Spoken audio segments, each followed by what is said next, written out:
محترم شعراء کرام، معزز سامعین، آج کے اس بر میں ہم سبھی لوگ شریک ہیں اور میں بھی اس بر میں شریک ہوں، اور اسی بر میں بیٹھے بیٹھے میرے ذہن میں ایک بات ہے کہ یہ مشاعرہ کی مجلس جو برپا کی جاتی ہے، ایک تو اس کی افادیت یہ ہے کہ زبان و ادب کی خدمت ہوتی ہے، دوسرے میں نے غور کیا کہ ہر آدمی کی جو تھاٹ ہوتی ہے، اس کی فکر جو ہوتی ہے، شعراء کے جو کلام سے ہے، اس کے تھاٹ اور اس کے فکر کی وجہ سے اور اس سے انسان کی رہنمائی ہوتی ہے۔ ہر آدمی کی مختلف خیال، انسان جو ہے مختلف خیال ہے، تو کس کا خیال ہے، کس کی کیا سوچ ہے۔ اچھا، کبھی کبھی ایسا ہوتا ہے کہ شاید شعر کہہ جاتا ہے، کہنے والے بہت سارے لوگ ہیں جن کے کلام کو ہم نے پڑھا ہے، میں شاعری نہیں کرتا ہوں لیکن میں نے کلام پڑھا ہے، تو ہم دیکھتے ہیں کہ بہت سے شاعر میرے چچا یہاں پر بیٹھے ہوئے ہیں، اعجاز مانکوئی صاحب یہ میرے چچا ہیں، میرے چچا ہیں، ان کے بھی کلام کو دیکھا، دوسرے بھی شعراء کے ابیات کو دیکھا، تو ہم دیکھتے ہیں کہ بہت سے ایسے شاعر جو کہ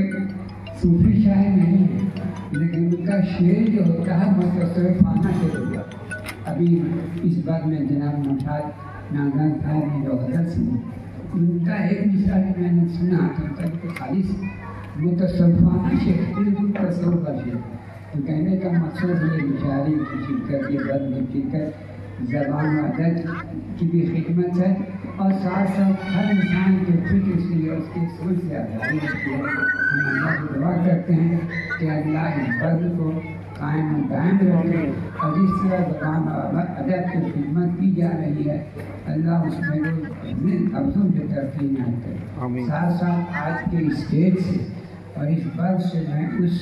بیان کو بھی کنڈم کرتا ہوں جو بھی آپ نے سنا ہوگا کہ مہاراشٹر میں ایک شخص نے حضور صلی اللہ علیہ وسلم کی اہانت کی، حضرت سید النساء حضرت حجت الکبریٰ رضی اللہ تعالیٰ عنہ کی شان میں گستاخی کی۔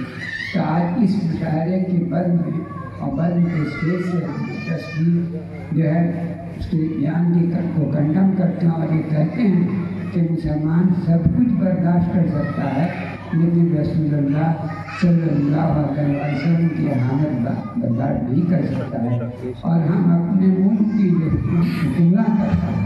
اس ملک کے حکمراں سے ہم مطالبہ کرتے ہیں کہ ایسے اشخاص کو جو کسی بھی مذہب کے پیشوا کی اہانت کرتے ہیں، ان کے لیے سخت سے سخت سزا جو ہے تجویز کرے اور ان کو اس کی سزا ملنی چاہیے۔ وآخر دعوانا ان الحمد للہ۔